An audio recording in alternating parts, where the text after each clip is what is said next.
Merci de rejoindre la chaîne 3, 5, 7 et plus. Pour être tenu au courant de la mise en ligne de toutes nouvelles vidéos, n'oubliez pas de vous abonner et d'activer la petite cloche. Les prochaines vidéos qui vont être publiées sur la chaîne 3, 5, 7 et plus seront d'une nature un peu différente de celles auxquelles vous avez été habitués. En effet, j'ai constaté que sur les quelques 80 vidéos qui la composent, un grand nombre d'entre elles donnent une large place à l'histoire maçonnique. C'est évidemment parce que j'aime l'histoire qu'il en est ainsi.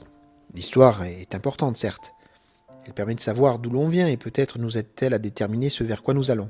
J'ai toujours considéré qu'un franc-maçon soucieux de son art se devait de connaître, autant que faire se peut, les grandes lignes de l'histoire maçonnique pour éviter de s'embourber dans les ornières d'une certaine littérature. Cependant, je crois qu'il est tout aussi important de ne pas réduire la franc-maçonnerie à la maçonnologie, c'est-à-dire à la connaissance universitaire du fait maçonnique étudié non seulement sous l'angle de l'histoire donc, mais aussi de l'anthropologie, de la philosophie, de la sociologie ou de la littérature. Les meilleures productions universitaires ne diront jamais rien du viatique du franc-maçon, ni de ce qu'il vit dans sa loge au contact de ses frères d'initiation. Pour le dire autrement, l'initiation maçonnique ne consiste pas à acquérir un savoir cumulatif, que l'on recracherait comme un perroquet savant, mais à trouver en soi, sous le regard et par la médiation de ses frères, la force d'une amélioration possible. Alors comment rendre compte de ce travail interne ? Comment montrer la beauté et la difficulté du cheminement initiatique sans pontifier et sans sombrer dans le nombrilisme ? C'est parce qu'il est compliqué de répondre à ces deux questions que j'ai considéré qu'il était préférable de m'effacer devant quelques textes écrits par un franc-maçon que j'affectionne particulièrement, Jean Mourgue. Jean Mourgue, né en 1919 et passé à l'Orient éternel en 1990, fut professeur de philosophie et principal du collège de Gréasque dans les Bouches-du-Rhône, après avoir été officier dans la Résistance et dans l'armée française. Il fut initié en 1937 ou 1938 dans la loge de Salon de Provence du Grand Orient de France avant de rejoindre plus tard la loge Les Arts et l'Amitié à l'Orient d'Aix-en-Provence de cette même obédience dont il fut le vénérable maître. Il eut dans son collège des officiers dans les années 60 le bouillonnant et adorable frère Bruno Étienne, professeur d'anthropologie religieuse à l'université d'Aix-en-Provence, passé lui aussi à l'Orient éternel il y a déjà 10 ans, en mars 2009. Le temps passe décidément trop vite. Jean Mourgue, 33e, fut enfin grand orateur et souverain grand commandeur du Grand Collège des Rites, qui était à l'époque la juridiction des hauts grades écossais souchés sur le Grand Orient de France. Malgré son parcours, Jean Mourgue est, je crois, un frère peu connu des maçons d'aujourd'hui, sauf peut-être des plus anciens. Il est également un auteur de plus en plus oublié, probablement parce que nombre de ses livres sont aujourd'hui épuisés. Je citerai parmi ses ouvrages les plus connus Le choix de l'homme, une pensée maçonnique au quotidien, La pensée maçonnique, une sagesse pour l'Occident, Franc-maçonnerie, individu, communauté, De la franc-maçonnerie ou le discours de Nîmes, mais aussi Religion, révélation, initiation, certitudes illusoires. Jean Mourgue était également poète à ses heures, mais il semble, sauf erreur ou omission de ma part, que ses poésies n'ont jamais été éditées. Je me dois également de citer les livres qu'il a publiés sous le pseudonyme de J.M. Chartier. J.M. pour Jean Mourgue, et Chartier parce que Jean Mourgue, professeur de philosophie, aimait particulièrement le philosophe Alain, dont le patronyme civil était Chartier.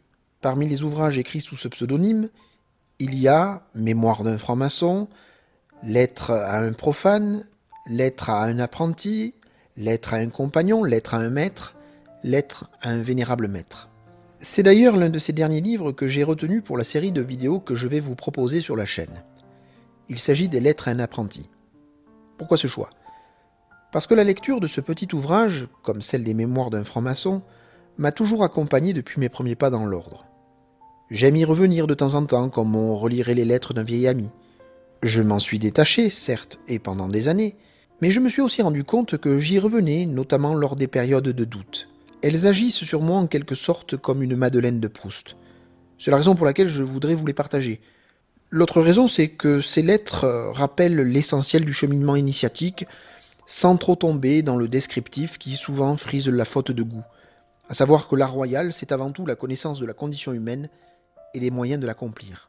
Jean Mourgue se contente d'ouvrir des portes. C'est ensuite à chacun, librement, d'en franchir le seuil, à son rythme, selon ses goûts et sa philosophie. Dans ses lettres, Jean Mourgue n'enseigne pas, il éveille. Il rappelle l'importance de la tradition, mais sans employer le ton péremptoire des sots. En fait, Jean Mourgue montre que l'initiation maçonnique, telle que la transmet la franc-maçonnerie spéculative, n'a rien perdu de son caractère opératif ou artisanal. La loge au travail transmet en effet à ses ouvriers sur le chantier des méthodes et des savoir-faire qui, s'ils entendent bien l'art, les transformeront sans qu'ils en aient nécessairement une claire conscience. Il y a 1000 façons de devenir un bon franc-maçon, comme il y a 1000 façons de raconter des gaudrioles et de rêver aux étoiles, en étant un bon père, un bon copain, un bon voisin, un bon citoyen, une bonne pierre de l'édifice social, en étant quelqu'un sur qui on peut compter, en étant quelqu'un qui n'hésite pas à recadrer celui qui, au cours d'une conversation, dit des méchancetés, des conneries, fait preuve d'intolérance, de racisme, de négation de l'autre, en étant quelqu'un qui combat la violence et accorde du poids à la discussion et au compromis, quelqu'un qui peut s'engager aussi s'il en éprouve toutefois le désir sous diverses formes et en fonction de ses aspirations, mais qui sait aussi se remettre en cause sans complaisance lorsque c'est nécessaire. Bref, ne jamais convertir personne, ne jamais rechercher les responsabilités et en même temps ne pas les fuir. Ne jamais craindre ni la foi d'autrui, ni l'épreuve de la vie. Se tenir à sa place, sans orgueil ni humilité excessive. Telle est l'aventure spirituelle dont Jean Mourgue, alias J.M. Chartier, ou encore Jean-Marie Chartier, comme je le dis parfois improprement, n'a eu de cesse de témoigner. Non pas une aventure spirituelle de véritables initiés, car il n'en existe guère, mais une aventure spirituelle, à la mesure de ces hommes simples et ordinaires, qui ont trouvé dans les loges et le respect éclairé de la tradition maçonnique le cadre et les moyens de leur propre édification. De cela, aucune étude maçonnologique ne rend compte. Ce savoir-faire, c'est le trésor caché de la franc-maçonnerie, celui qui débouche sur un savoir-être, que le maître transmet patiemment à l'apprenti, afin de le préparer à cheminer sur les chemins de traverse du compagnon. J'espère que vous trouverez dans ces vidéos au montage minimaliste, qui seront régulièrement mises en ligne tout au long des semaines à venir, des sujets de réflexion, des pistes pour des travaux possibles, un souffle nouveau pour les plus blasés, et un encouragement pour celles et ceux qui traversent ces inévitables périodes de doute et de déception. Les profanes sincères y trouveront peut-être un écho à leurs préoccupations. Et pour les plus suspicieux d'entre eux, j'espère qu'ils parviendront à comprendre que le merveilleux du travail maçonnique ne doit rien à l'équivoque ou au mystère trouble, et que la recherche du bien, du beau, du vrai, avec humilité et prudence, n'est pas une façon dissimulée de conquérir la puissance ou de cultiver les pouvoirs, mais de vivre sa vie à hauteur d'homme, tout simplement.